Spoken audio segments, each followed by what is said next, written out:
उत्तर प्रदेश की सियासत में एक बार फिर हलचल तेज हो गई है।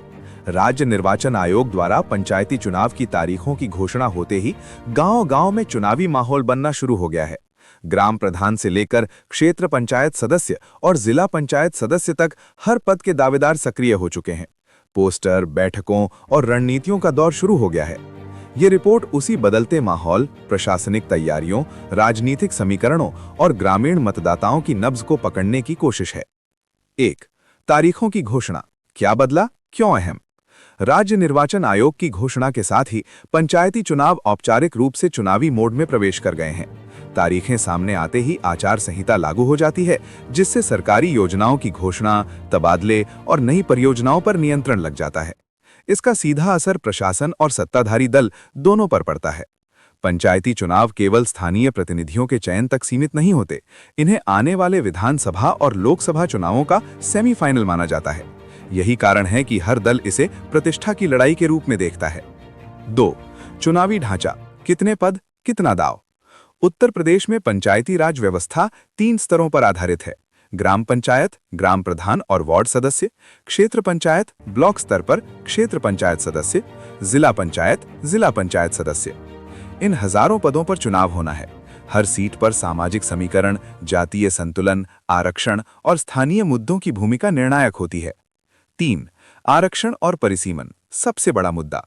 इस बार भी आरक्षण और परिसीमन को लेकर चर्चाएं तेज हैं। कई गांवों में प्रधान की सीट आरक्षित होने से पुराने दावेदार बाहर हो गए हैं, जबकि नए चेहरों को मौका मिला है। महिलाओं, अनुसूचित जाति, अनुसूचित जनजाति और पिछड़ा वर्ग के लिए आरक्षित सीटों ने समीकरण बदल दिए हैं। ग्राउंड पर देखा जाए तो कुछ क्षेत्रों में विरोध प्रदर्शन, कहीं परिसीमन पर आपत्तियां, कहीं अदालत का रुख, ये सब चुनावी माहौल को और गर्म कर रहा है। 4. प्रशासनिक तैयारियां, सुरक्षा से लेकर मतदान तक। राज्य निर्वाचन आयोग और जिला प्रशासन ने शांतिपूर्ण और निष्पक्ष चुनाव के लिए तैयारियां तेज कर दी हैं।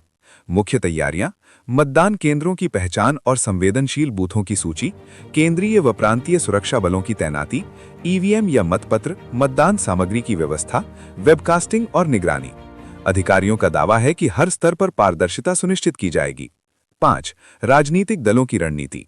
हालांकि पंचायती चुनाव पार्टी चिन्ह पर नहीं होते, लेकिन हर दल अपने समर्थित उम्मीदवार उतारता है। सत्ताधारी दल विकास कार्यों और योजनाओं को मुद्दा बना रहा है। विपक्ष महंगाई, बेरोजगारी, स्थानीय समस्याओं को हवा दे रहा है। पर्दे के पीछे गठबंधन, समर्थन और समझौते भी चल रहे हैं। 6. ग्रामीण मुद्दे, वोट किस पर? ग्राउंड रिपोर्ट में उभरते प्रमुख मुद्दे हैं: सड़क, नाली और पानी, आवास और शौचालय, राशन और पेंशन, शिक्षा और स्वास्थ्य केंद्र, स्थानीय रोजगार। मतदाता कहते हैं वादे बहुत हुए, अब काम चाहिए। 7. महिला और युवा वोटर की भूमिका।